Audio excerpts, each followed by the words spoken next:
조선야화를 찾아주셔서 감사합니다. 구독과 좋아요, 알림 설정 부탁드립니다. 옛날 한마을에 동구라는 사내가 살고 있었습니다.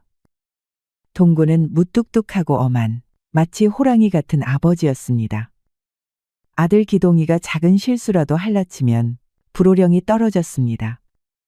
곧바로 매를 들거나 손찌검하는 경우도 잦았습니다. 이놈아, 그따위로 해서 무슨 산에 구실을 하겠느냐? 다시 해봐라. 질질 짜지 말고 남자답게 꾹 참거라. 이 못난 놈, 그래서는 이 험한 세상에서 못 살아남는다. 동구가 이렇게 된 데는 이유가 있었습니다. 본래 동구는 감정을 표현하는 법이 서툰 데다가 아내와 일찍 사별했기 때문입니다. 어린 아들을 홀로 키우다 보니 제대로 키워야 한다는 책임감에 사로잡혀 훈육이 거칠어진 것이지요. 마을 사람들은 지나치게 엄격한 동구를 보며 혀를 차곤 했습니다. 에구, 저거 아들이 숨이 막혀서 살겠어? 그러게 말여. 아주 애잡겠네. 잡겠어. 집안에 어미가 없어서 그려. 기동이만 보면 안쓰러워 죽겠네. 동구는 마을 사람들의 말에도 아랑곳하지 않았습니다.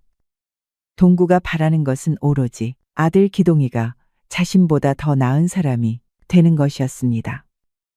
어머니 없이 자라도 아주 의젓한 사내가 되어 행복하게 살기를 바랬습니다. 허나 동구의 바램과 달리 기동이는 아버지에 대한 원망만 깊게 쌓여만 갔습니다. 그리고 시간이 흘러 동구는 점점 늙어갔고 나이가 들면서 정신마저 흐려지기 시작했습니다. 한때 마을에서 가장 힘세고 총명했던 동구였지만 차츰 기억이 희미해지며 노망이 들고 말았었습니다. 요즘 말로 치매에 걸린 것이지요. 그래도 다 큰 기동이는 노망이 든 아버지 동구를 모시며 열심히 살아갔습니다. 그리고 어느덧 기동이는 혼기가 차 장가를 들어야 했지요. 하지만 마을 사람들 중 누구 하나 기동이와 혼인시키려 하지 않았습니다.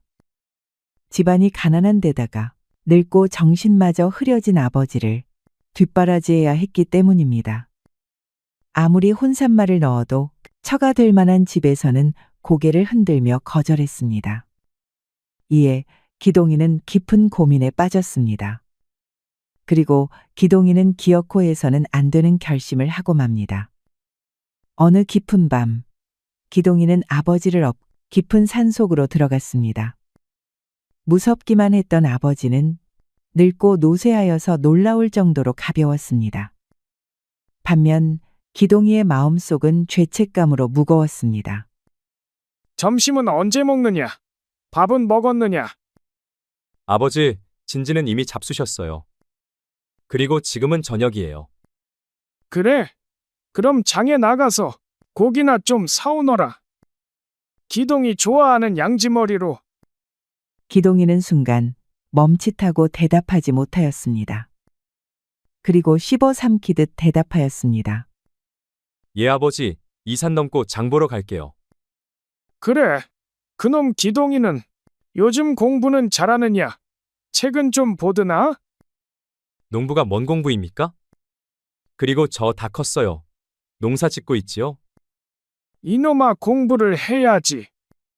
아무리 그래도 읽고 쓰고는 해야 남한테 안 속는다. 네 애비를 봐라. 저기 김첨지놈한테 속아서 바치고 뭐고 죄다 빼앗겼지 않았느냐? 예, 잘못했습니다, 아버지. 그래도 네 애미가 살아 있었으면 이런 고생은 안 했을 텐데. 애미는 어디 갔느냐? 옥단이는 어디 있어? 장에 갔나? 어머니는 일찍 먼저 가셨잖아요. 아버지, 오래전에 돌아가셨어요. 기동이는 갑자기 목이 메어서 뒷말을 잇지 못했습니다. 그러자 등에 엎여 있던 봉수가 성을 내며 팔을 휘저었습니다. 아니야. 방금 전에 웃으면서 부엌에서 나를 부르더란 말이야. 노란 저고리 입고 곶감 내온다고 했어. 예, 아버지. 아마 잠깐 나가신 것 같아요. 그래. 기동아 너도 네 애미를 좀 닮았으면 좋겠는데. 애미가 머리도 좋고 참하고 착해. 너도 착하지. 그런데 못난 애비를 좀 닮아서 걱정이야. 잠깐 쉬고 계세요. 제가 깨워드릴게요. 우리 불쌍한 옥단이. 내 마누라 고생만 시키고 보냈어. 동구는 그렇게 아이처럼 칭얼거리다가 기동이의 등에서 잠들었습니다. 기동이는 그 사이 늙은 봉수를 깊은 산기슭의 외진 곳에 내려놓았습니다. 기동이는 아버지가 곤히 잠든 틈을 타 조심스레 발끝을 들어 뒷걸음질 쳤습니다. 풀벌레 소리만 가득한 산기슭의 밤. 동구는 말없이 잠들어 있었고 기동이는 그 틈에 서둘러 몸을 돌렸습니다. 하지만 몇 걸음 떼기도 전에 등 뒤에서 허허 낮게 숨을 내쉬는 소리가 들렸습니다. 동구가 눈을 떠 있었던 것입니다. 기동이냐? 기동이는 움찔했지만 돌아보지 않았습니다. 억지로 태연한 척하며 대답했습니다. 예, 아버지. 장에 가는 길은 조심해서 가거라. 요즘은 산길에도 도적놈이 나온다더라. 밤길은 무서우니 꼭 낮이 되거든 내려가거라. 기동이는 대꾸 없이 입술을 꽉 깨물었습니다.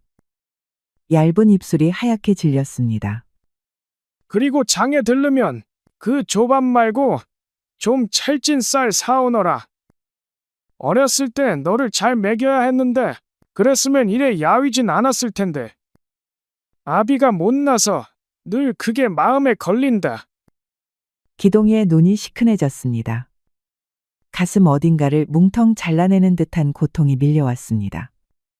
그토록 무섭기만 했던 아버지가 이제는 비쩍 마른 손으로 자신을 걱정하며 부드럽게 말을 건네고 있었습니다.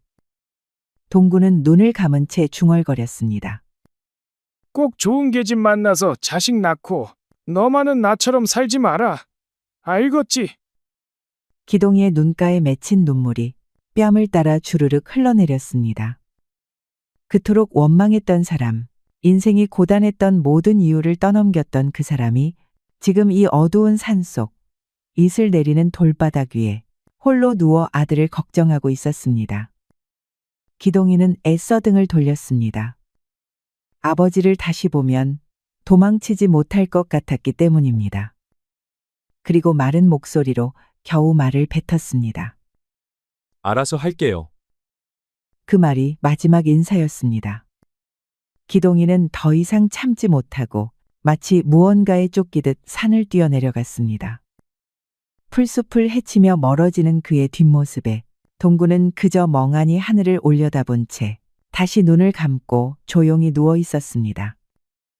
별이 수놓인 밤하늘 아래 그의 숨결은 점점 가늘어졌고 바람 소리마저 멎은 듯 산은 고요했습니다. 그렇게 밤이 깊고 동이 트기 시작했습니다. 새벽 안개가 서서히 걷히고 산새 소리가 희미하게 들려올 무렵 동구는 스르르 눈을 떴습니다. 여기가 어둠에냐? 기동아, 기동이 어멈. 기동이가 사라진 자리를 바라보며 일어선 동구는 방금 전까지 있었던 일을 까마득히 잊은 듯 어리둥절한 표정을 지었습니다. 그리고는 허둥지둥 산길을 헤매기 시작했습니다. 한참을 헤매다 어느새 풀밭에 앉아 나무가지로 흙장난을 하고 있는 자신을 발견했습니다. 말이다 말. 요놈 봐라. 잘 달린다잉. 동구는 어느 틈에 아이처럼 해맑게 웃으며 솔가지로 만든 나무말을 달리게 하고 있었습니다. 허나 시간이 흘러 배가 고팠고 기동이는 산속을 어슬렁거리며 돌아다녔습니다. 간혹 아들 기동이의 이름을 목 놓아 부르기도 하고 금세 까먹고 또 주변을 돌아다녔습니다. 그렇게 허기진 배를 부여잡 줄인 배를 달래려다 보니 발길이 어느새 그곳으로 향해 있었습니다. 바로 버려진 선앙당이었습니다. 이끼가 낀 돌무더기와 부서진 당집 기둥 사이 작은 나무 기둥 위엔 누군가 오래전에 걸어두었을 법한 색바랜 오방천이 바람에 너울거리고 있었습니다. 동구는 천천히 다가가 무릎을 꿇고 앉았습니다. 어린 시절 이 선앙당에서 혼자 놀며 곶감 반쪽을 바쳤던 기억이 어렴풋이 떠올랐습니다. 그때처럼 배가 고프고 그때처럼 누군가와 이야기하고 싶었습니다. 선앙할 몸, 나 좀 쉬었다 가겠소. 힘없는 몸을 이끌고 선앙당 안으로 들어간 동구는 그 자리에 쓰러지듯 누웠습니다. 가슴이 천천히 오르내리다 이내 숨결이 잦아들었습니다. 봉수는 그렇게 조용히, 아주 조용히 눈을 감았습니다. 그리고 얼마나 시간이 흘렀을까요? 어느 순간 동구는 눈을 떴습니다. 하지만 눈앞엔 숲도 선앙당도 아니었습니다. 세상이 온통 부옇고 환했습니다. 뿌연 안개처럼 고운 빛이 가득한 그곳엔 바람 소리도 없고 벌레 소리도 없었습니다. 헌데 이곳에서는 희뿌옇던 머릿속이 확 밝아진 기분이 들었습니다. 동구는 수년 만에 제정신으로 돌아온 것입니다. 그리고 눈앞에 곱고 단정한 차림에 한 여인이 서 있었습니다. 하얀 저고리에 붉은 치마, 머리는 단정한 쪽진 머리. 눈매는 부드럽고 입가에는 잔잔한 미소가 떠 있었습니다. 오냐 동구야. 오래 기다렸다. 그대는 누구시오? 어찌 내 이름을 아시오? 기억나지 않느냐? 네가 여기 이 선앙당에 와서 솔가지로 말을 만들고 흙으로 밥을 짓지 않았더냐. 그러다가 배가 고프면 아끼고 아끼던 곶감 하나를 꺼내어 먹었지. 그럼에도 너는 그 귀중한 곶감을 반쪽씩 떼어내서 내게 바쳤지 않았느냐? 그 달콤한 곶감 덕분에 널 기억하고 있었단다. 동구는 그 말을 듣는 순간 어린 시절 봄날 손에 쥐고 있던 말린 곶감의 감촉과 혼자 중얼거리며 흙밥을 짓던 자신의 모습이 떠올랐습니다. 그는 고개를 떨구며 조용히 눈물을 흘렸습니다. 자는 죽은 것이오? 그래 동구야. 너는 숨을 거두었다. 기동이 녀석은 잘 지내고 있어? 아들 걱정은 하지 말거라.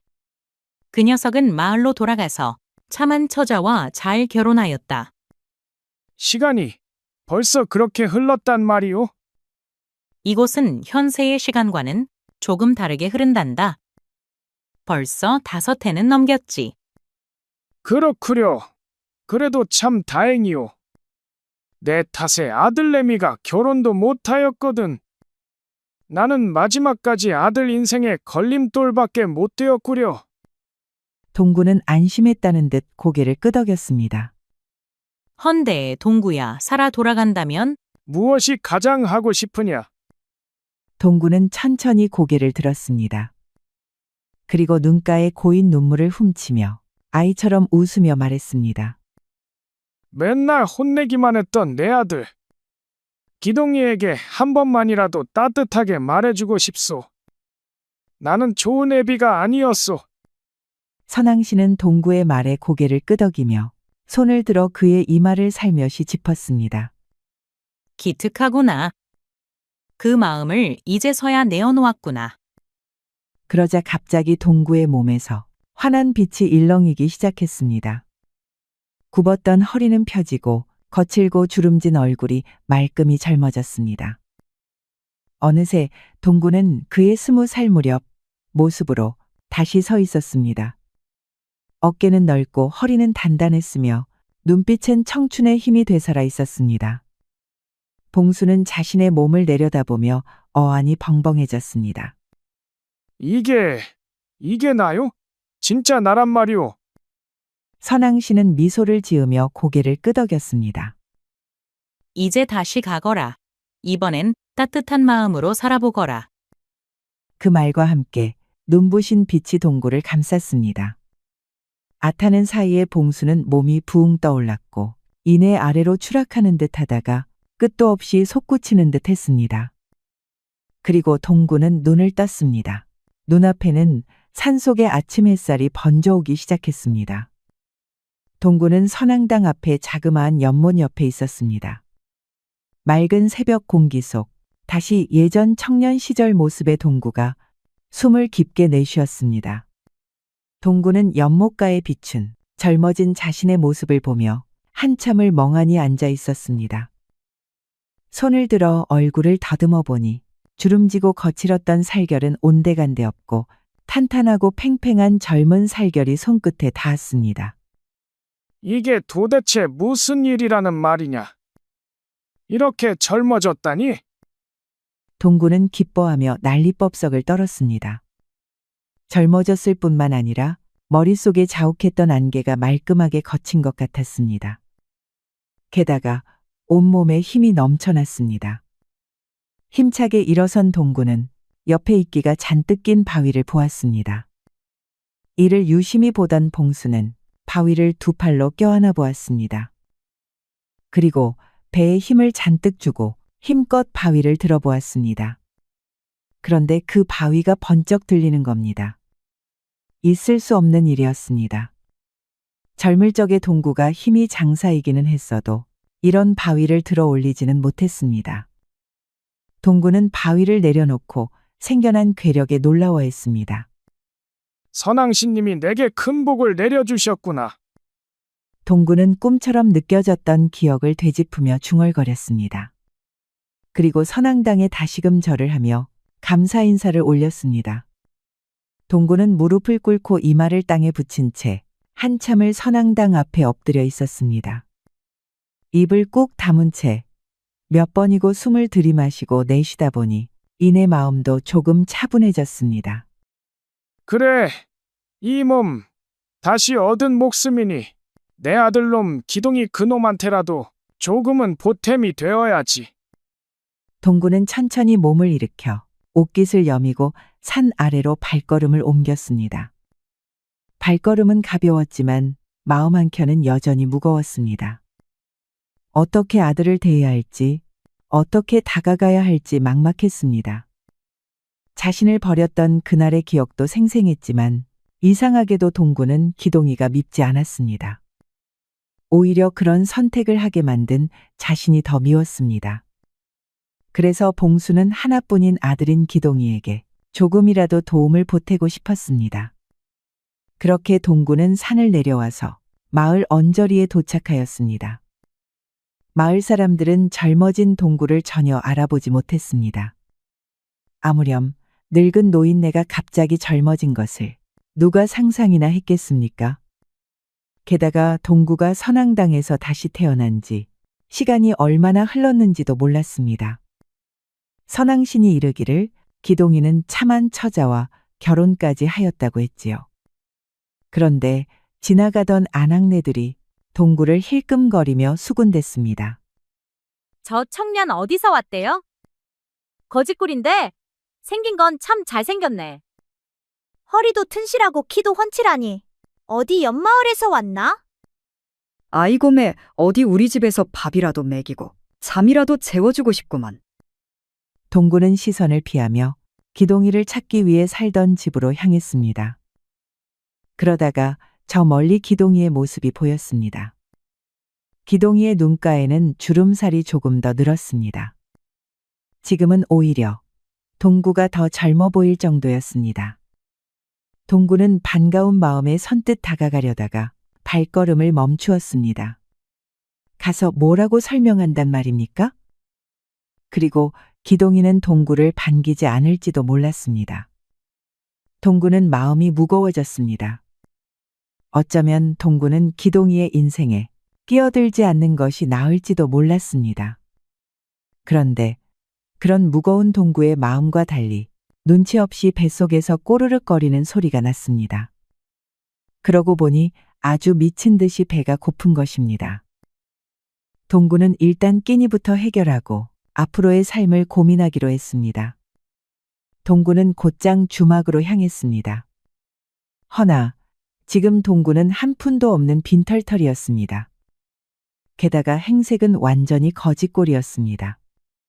그럼에도 사나이 동구는 여기서 포기할 사내가 아니었습니다.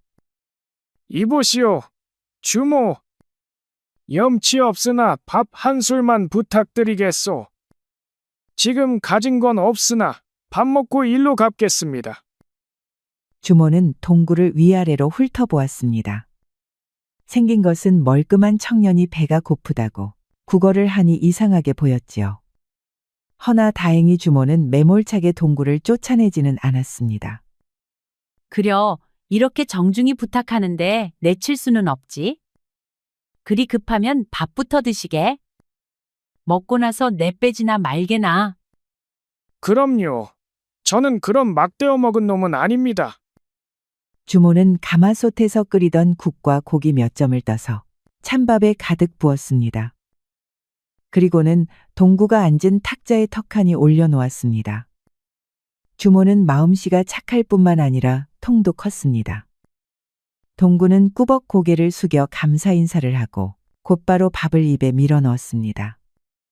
어찌나 맛있게 먹던지 주모는 주방에 들락날락하며 반찬을 더 가져다 주기 바빴습니다. 만나게 식사를 끝마친 동구는 주모에게 다시 한 번 더 머리 숙여 감사의 마음을 전했습니다. 정말 만나게 잘 먹었습니다. 그러면 모든 일을 시켜주십시오. 그러면 일단 뒷마당에 쌓인 비낭아리나 좀 씻어주시게. 그거 깨진 놈은 골라내고 멀쩡한 것만 햇빛에 말려놓게나. 끝나면 마당도 쓸고 닭장 앞에 쌓인 지푸라기도 좀 치워주시고. 예, 알겠습니다. 뭐든 시켜만 주십시오. 동구는 그 길로 소매를 걷어붙이고 마당으로 나갔습니다. 항아리를 씻을 땐 깨진 데가 없는지 손끝으로 하나하나 두드려가며 정성껏 살폈고 비지를 할 땐 주모가 말도 하기 전에 먼지 구석구석까지 쓸어냈습니다. 지푸라기를 치우고 나서도 땀 한 방울 흘리지 않았습니다.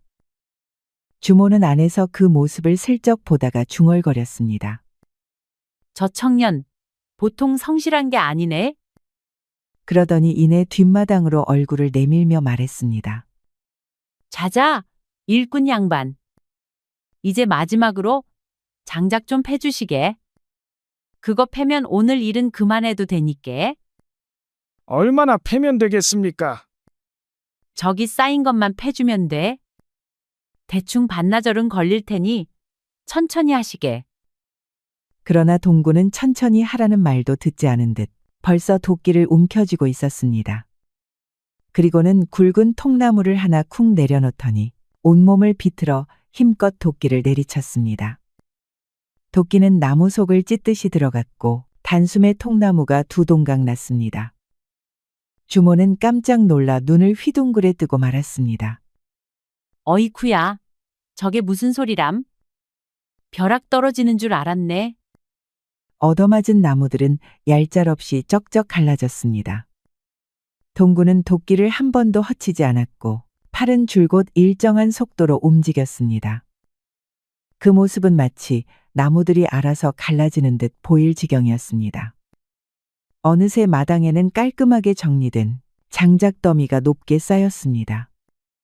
아직 한나절도 되지 않았건만 주모가 시킨 일은 모두 끝나버린 것입니다. 세상에 이런 일꾼이 다 있나? 이복의 청년, 이름이 뭐라 했던가? 동구는 잠시 머무시다가 곧 입을 열었습니다. 봉수라 하오. 어디 잘 곳은 있나? 없습니다. 그래, 뭐 사연이 있겠는데? 어디 갈 곳 없으면 여관방 하나 비어 있으니 거기서 머물면서 내일 좀 도와주지 않겠어? 봉수는 눈을 동그랗게 뜨고 정중히 고개를 숙였습니다. 이 은혜 절대 잊지 않겠습니다. 정말 감사합니다. 그날 이후 동구는 봉수라는 이름으로 주막에 머물게 되었습니다. 부지런하고 말수적은 청년 봉수는 하루가 멀다 하고 열심히 일하여 주모의 신뢰를 얻었습니다. 그리고 주막을 찾는 사람들 사이에서도 슬슬 소문이 돌기 시작했습니다. 어이, 들었나? 주막에 괴력의 청년이 들어왔다는데. 장작을 순식간에 산처럼 쌓아놓았다더라. 힘께나 쓰는 모양이야. 그것뿐이요? 뭐 무거운 거 와도 그냥 잡아다가 힘 한번 주면 번쩍 들어불어. 아니 저번에는 말여 소가 밭을 갈다가 구덩이에 빠져서 낑낑거렸거든. 그런데 그걸 그 치가 와서 소째로 들어버리는겨. 이름이 뭐라든가? 사람일 봉수, 봉수라고 하더만. 그리하여 봉수는 정체를 숨기고 조용히 새로운 삶을 시작하게 되었습니다. 한편 그 즈음 기동이는 속이 타들어가고 있었습니다. 마을에선 연일 폭염이 이어졌고 밭의 줄물은 바닥을 드러내기 일쑤였습니다. 급기야 인근 호수에서 물기를 끌어오자는 제안이 나왔고 기동이도 당연히 찬성했습니다.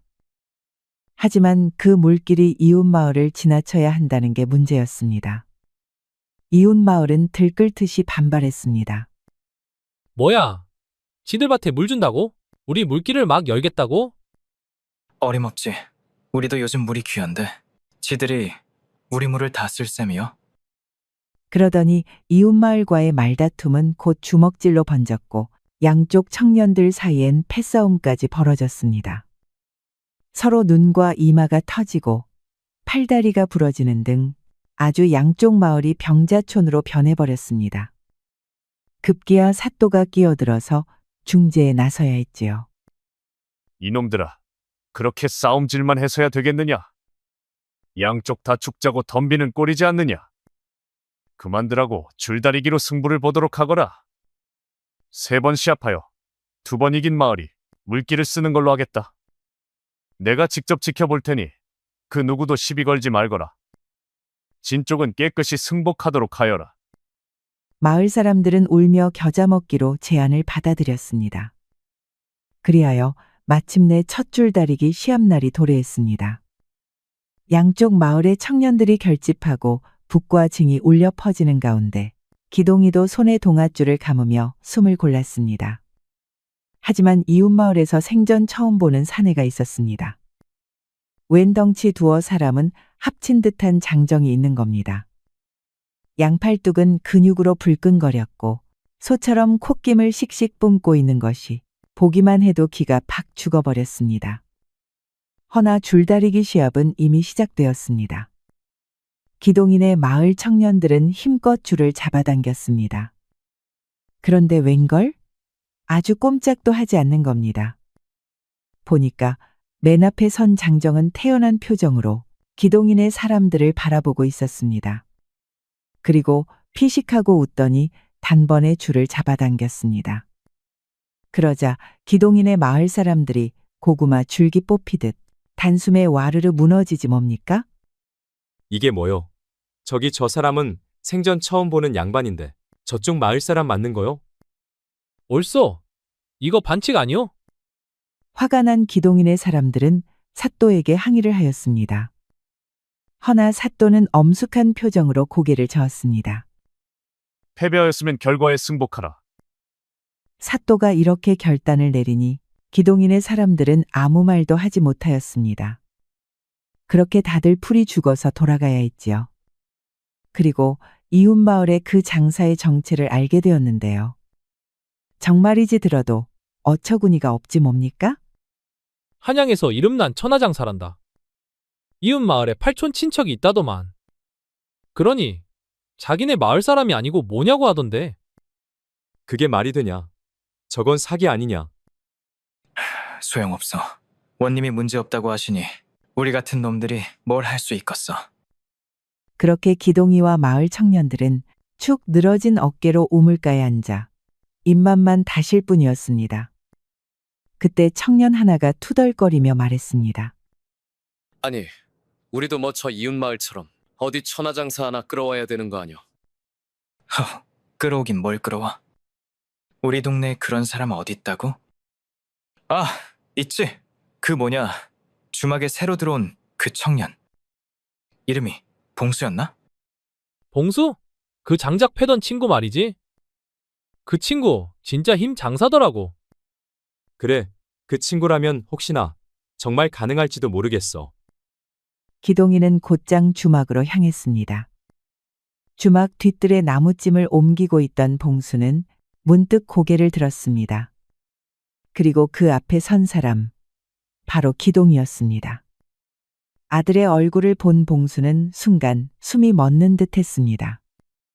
한참을 말없이 바라보다가 억지로 눈길을 피하며 나무를 정리했습니다. 혹시 봉수 형님 되시죠? 그래, 나요? 무슨 일인가? 실은 제가 사는 마을에 큰일이 생겼습니다. 줄다리기 시합을 하는데 졌습니다. 그런데 저쪽에서 천하장사까지 끌어와서 이기기가 어렵습니다. 그래서 말인데 혹시 도와주실 수 있겠습니까? 봉수는 순간 가슴이 철렁했습니다. 바로 앞에 있는 이 청년이 자신을 버렸던 바로 그 아들이란 사실. 헌데 지금은 되려 자신에게 도움을 청하고 있는 것입니다. 그러니 봉수는 당연히 아들의 부탁을 들어주고 싶었습니다. 그거 참 묘한 인연이군요. 좋소. 도와드리지요. 정말입니까? 하긴 일하시는 거 보니 기골도 장대하신데. 헌데 말입니다. 혹시 정말 그렇게 힘이 세십니까? 괜한 기대를 하면 안 돼서 말이지요. 봉수는 말없이 주막 뒷마당 쪽을 가리켰습니다. 거기엔 마을 사람들도 손을 못 댄 오래된 고목나무 한 그루가 길목을 막고 있었습니다. 수십 년을 그 자리에 있던 고목. 뿌리는 바위 틈을 타고 깊이 뻗어 있어 소 4마리를 걸어도 꿈쩍하지 않던 골칫거리였습니다. 봉수는 팔을 걷어붙였습니다. 그리고는 두 팔로 굵은 줄기를 감쌌습니다. 숨을 깊게 들이쉰 봉수는 단숨에 몸을 뒤로 젖혔습니다. 그러자 고목 아래서 땅이 울리더니 거대한 뿌리줄기가 뻗어나오며 흙먼지가 솟았습니다. 봉수는 고목을 뿌리째 뽑아들고 마당 한가운데에 쿵 내려놓았습니다. 그 자리에 있던 사람들은 입을 다물지 못했습니다. 야, 저 고목 소 4마리가 달라붙어도 못 뽑던 거 아니요? 진짜네. 진짜 괴력이다. 기동이도 입을 반쯤 벌리고 멍하니 서 있었습니다. 봉수는 바닥에 고목을 세워두고 씩 웃었습니다. 줄 하나쯤 당기는 데야. 뭐 어려움이 있겠습니까? 이 정도면 되겠습니까? 아뇨, 이 정도면 충분하지요. 그렇게 정체불명의 괴력 청년 봉수는 줄다리기 시합에 나서게 되었습니다. 이튿날, 두 번째 시합날. 마을 사람들은 앞선 패배로 꺾였던 기세를 되찾고 다시 모였습니다. 북과 징이 울리고 양쪽 마을의 청년들이 동아줄을 움켜쥐는 가운데 맨 앞자리에 선 것은 기동이와 봉수였습니다. 그리고 줄다리기 시작을 알리는 북이 울렸습니다. 기동인의 마을 청년들이 일제히 줄을 잡아당기기 시작했습니다. 하지만 봉수는 조금도 힘을 쓰지 않은 채 그 자리에 단단히 서 있었습니다. 그 손에는 굵은 동아줄이 매어 있었지만 마치 뿌리 깊은 나무처럼 미동조차 없었습니다. 형님, 지금은 힘을. 아직이요. 잠깐만 기다리시오. 반면 저쪽 마을의 천하장사는 이마에 핏대를 세우며 줄을 박박 끌어당기고 있었습니다. 온몸에 땀이 줄줄 흐르고 이도 악문 채 헉헉거리는 모습이 역력했습니다. 하지만 줄은 꿈쩍도 하지 않았습니다. 이게 왜 이래? 저놈들, 돌이라도 박았나? 천하장사는 저번 시합처럼 쉽게 밀어붙일 수 있을 줄 알았지만 이번엔 줄이 통 고정된 듯 움직이지 않는 겁니다. 그는 점점 당황하기 시작했고 결국 체력이 서서히 바닥나기 시작했습니다. 그 순간 봉수가 동아줄을 움켜쥐며 조용히 말했습니다. 자, 이제 갑니다. 그리고는 두 다리를 벌리고 허리를 낮추고 팔에 힘을 실었습니다. 봉수가 줄을 힘껏 잡아당기자 이웃 마을 청년들이 한꺼번에 넘어지기 시작했습니다. 천하장사도 중심을 잃고 줄에 끌려가더니 머리가 땅에 닿을 듯 고꾸라졌습니다. 마치 폭풍이 몰아친 듯 이웃 마을 선수들이 줄줄이 땅바닥을 굴렀습니다. 이에 마을 사람들은 환호성을 지르며 봉수와 기동을 향해 달려들었습니다. 누군가는 북을 두드렸고 누군가는 떡을 날랐습니다. 그렇게 두 번째 승부에서 당당하게 승리한 기동인의 마을은 저녁에 잔치가 벌어졌습니다. 잔치 한켠 봉수와 기동은 나란히 앉아 막걸리 한 사발을 나누었습니다. 기동은 술 기운이 조금 올라온 듯 웃고 있었지만 이내 눈빛이 조금 가라앉았습니다. 봉수 형님. 저 곧 아이가 태어납니다. 봉수는 기동이의 고백에 화들짝 놀랐습니다. 손자라니.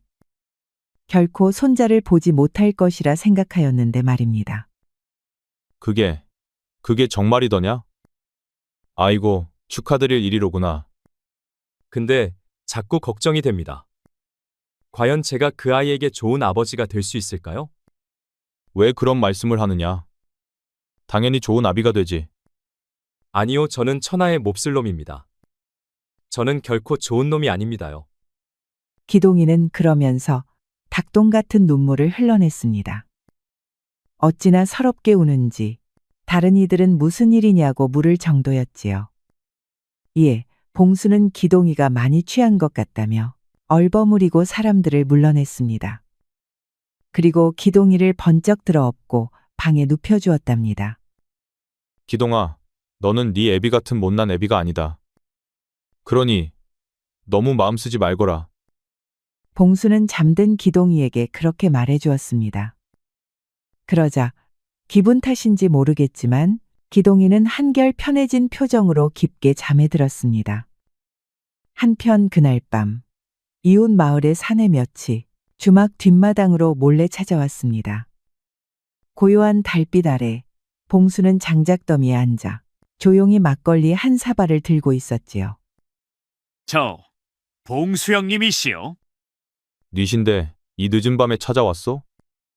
사내는 괜히 싱긋 웃으며 앞에 앉더니 품속에서 꾸러미 하나를 꺼냈습니다. 그 꾸러미 안에는 묵직한 엽전 한 뭉치가 들어 있었지요. 저기 건너편 마을에서 왔수다. 다름 아니라 뭐 오늘 봉수 형님을 보니까 힘이 아주 어마어마하더만요. 그 위용에 감탄해서 그냥 좀 친해지고자 이래 찾아왔습니다. 친해지자면서 돈은 뭐요? 아니 뭐 형님이 내일 좀만 힘을 빼주시면 좋겠다는 거지. 그러면 우리 서로 피 안 보고 좋지 않겠소? 보아하니 여기 마을 사람도 아니잖소? 아니요. 봉수는 그 말을 듣자마자 사발을 땅에 내려놓고 벌떡 일어섰습니다. 그리고는 사내의 멱살을 휘어잡고 당겼습니다. 이놈아, 내가 돈 몇 푼의 양심을 팔 사람으로 보이더냐? 아니. 싫으면 싫은 거지 왜 화를 내시오? 썩 꺼져라. 다음번엔 가만히 있지 않겠으니. 겁을 먹은 사내들은 줄행랑을 쳤습니다. 봉수는 그 자리에 한참을 서서 말없이 달을 올려다보았습니다. 하지만 다음 날, 전날 밤에 봉수를 회유하려고 한 사내들이 다시 찾아왔습니다. 그리고는 연신 고개를 숙이며 사과를 하였지요. 우리가 정말 죄송했소이다. 형님, 지난번엔 우리가 철없었어. 오늘은 그냥 진심으로 사과 겸 술 한잔 드리려 온 것뿐이요. 됐소. 그래도 죄를 뉘우쳤으니 내 사과는 받겠소이다. 사내이, 고맙소. 역시 사내대장부답구만. 여기 사과의 술을 한 잔 올리겠소. 사내들은 그러면서 먼저 잔을 들이켰고 봉수도 경계심을 조금 내려놓았습니다. 그렇게 봉수는 사죄를 받아들이며 술을 마셨지요. 허나 이는 이웃마을 사람들의 함정이었습니다. 사실 봉수의 술에는 힘이 빠지는 독초가 들어 있었습니다. 그리고 다음 날 새벽, 봉수는 눈을 떴습니다. 그런데 몸이 이상했습니다. 손끝에 감각이 없고 팔과 다리가 말뚝처럼 굳어 있었습니다. 봉수는 가까스로 몸을 일으켜 보려 했지만 힘이 실리지 않았습니다. 정신은 멀쩡한데 온몸의 근육이 마치 잠든 것처럼 반응하지 않았습니다. 그때 방문이 벌컥 열리고 기동이가 들어왔습니다. 기동이는 봉수가 누워있는 것을 보고 깜짝 놀라 달려왔습니다. 봉수 형님, 이게 어찌된 일이십니까? 병이라도 났습니까? 아마도 어젯밤 그놈들이 무슨 수를 쓴 모양이야. 몸이 말을 안 들어. 내가 이래서야. 시합은 어찌? 봉수가 그리 말하자 기동이가 봉수를 부축했습니다. 봉수는 제대로 몸을 가누지 못하여 흐느적거릴 뿐이었죠. 이를 보던 기동이는 입술을 깨물었습니다. 봉수가 없으면 절대로 줄다리기 승부에서 승리하지 못할 것입니다. 허나 기동이는 마음을 다잡았습니다. 아닙니다, 형님. 괜찮습니다. 이미 형님은 할 만큼 하셨습니다. 무슨 소리냐? 지금 이대로 가면 질 것이 뻔하오. 아니요, 형님. 질 수 없습니다. 제가 죽는 한이 있더라도 질 수 없단 말입니다. 기동이는 발작적으로 소리를 빽 질렀습니다. 이에 봉수는 당황하며 두 눈을 껌뻑여셨죠. 그러자 기동이가 더듬거리며 말을 이었습니다. 저는 천하의 몹쓸 계잡놈입니다. 나이든 아버지를, 그토록 나를 위해 애쓴 아버지를 산에다 버린 놈입니다. 사실 억하심정도 있었습니다. 아버지는 아주 모질고 엄하신 분이었거든요. 그래도 제가 아들 된 놈이 그래서는 아니 되었습니다. 기동이는 그러면서 눈물을 흘렸습니다. 지금껏 살아오며 단 하루도 그날을 잊은 적이 없습니다. 아버지를 버리고 돌아오는 길, 바보같이 엉엉 울었지만 이미 늦었고 돌이킬 수 없었습니다. 그런 못난 놈이 이제 곧 아들을 봅니다. 그 아이만은 나처럼 살게 하고 싶지 않아요. 이번 줄다리기라도 꼭 이겨서 아이에게 떳떳한 아비가 되고 싶었습니다. 말을 마친 기동의 손은 덜덜 떨리고 있었습니다. 그 순간 봉수에 굳어있던 손끝이 다시 꿈틀했습니다. 심장 어딘가가 후끈 달아오르며 온몸의 혈관이 뜨겁게 뛰기 시작했습니다. 봉수는 이불을 걷어내고 천천히 몸을 일으켰습니다. 형님. 그래. 그래야지. 적어도 지 자식 앞에서는 당당한 애비가 되어야지. 기동은 눈이 휘둥그레졌고 봉수는 천천히 그러나 또렷한 눈빛으로 기동을 바라보았습니다. 가자. 시합장까지 모시겠습니다. 그래. 그렇게 힘을 되찾은 봉수는 기동이의 부축을 받아 시합장으로 향했습니다. 결승 시합이 벌어지는 들판. 이미 북소리는 울렸고 이웃 마을은 두 번째 승리만을 기다리고 있었습니다. 봉수 형님이 안 보여. 어떡하지? 이거 진짜 큰일 아니야? 그때 들판 끝에서 누군가 모습을 드러냈습니다. 기동이의 어깨에 기대어 그러나 제 발로 분명히 걷고 있는 사람. 바로 봉수였습니다. 봉수 형님이 오셨다. 봉수 형님이 돌아오셨어. 사람들은 환호했고 이웃 마을 사람들의 얼굴은 순식간에 질려버렸습니다. 분명 독초를 타서 무력화시켰는데 이렇게 멀쩡하게 돌아오다니요. 봉수는 줄 앞에 섰습니다. 사실 아직도 몸에 독소가 남아서 손발끝이 저릿저릿했습니다. 그러나 봉수는 여기서 무너져서는 안 되었습니다. 북이 울렸습니다. 시합이 시작되었고 양쪽의 줄이 팽팽히 당겨졌습니다. 천하장사는 이를 악물고 버텼지만 이번에도 쉽사리 뽑히지 않았습니다. 허나 역시나 상대는 힘이 다소 쇠약해져 있어서 해볼 만한 것 같았습니다. 그러나 우리의 봉수는 이를 악물고 허리를 낮추고 바닥을 디디며 줄을 잡아당겼습니다. 그리고 뒤에 있는 기동이도 다른 청년들과 하나가 되어 힘을 모았습니다. 이윽고 함성과 함께 상대편 청년들이 하나둘 앞으로 쏟아졌습니다. 천하장사까지 중심을 잃고 무릎을 꿇었고 줄은 기동인의 마을 쪽으로 끌려갔습니다. 그렇습니다. 마침내 기동인의 마을이 승리하게 되었습니다. 북이 쾅쾅 울려 퍼지고 하늘에는 모처럼의 함성이 터졌습니다. 기동이와 마을 사람들은 서로 껴안으며 눈물을 흘렸습니다. 기동이도 봉수에게 달려가 두 팔을 벌려 안았습니다. 형님, 봉수 형님, 이 은혜를 어찌 갚아야 합니까? 봉수는 헐떡이며 웃었습니다. 그리고는 기동의 어깨를 다독이며 말했습니다. 아들에게 반드시 좋은 아비가 되어주게. 나처럼 아들에게 모질게 굴지 말고 말일세. 순간 기동이는 눈물을 머금고 고개를 들었습니다. 그리고 활짝 웃는 봉수의 얼굴을 유심히 보는데 이럴 수가, 자기가 아는 누군가와 너무나도 닮은 것 아닙니까? 지금까지 이걸 몰랐다니. 이것을 어떻게 몰랐다는 말입니까? 기동이는 넋이 나간 듯 봉수를 바라보았습니다. 아, 아버지? 봉수는 조용히 웃고 있었습니다. 그 웃음엔 다 말하지 못할 세월이, 다 담지 못한 사랑이 실려 있었습니다. 기동은 그제서야 자신의 앞에 있는 이 청년이 바로 자기가 버린 아버지 봉수임을 깨달았습니다.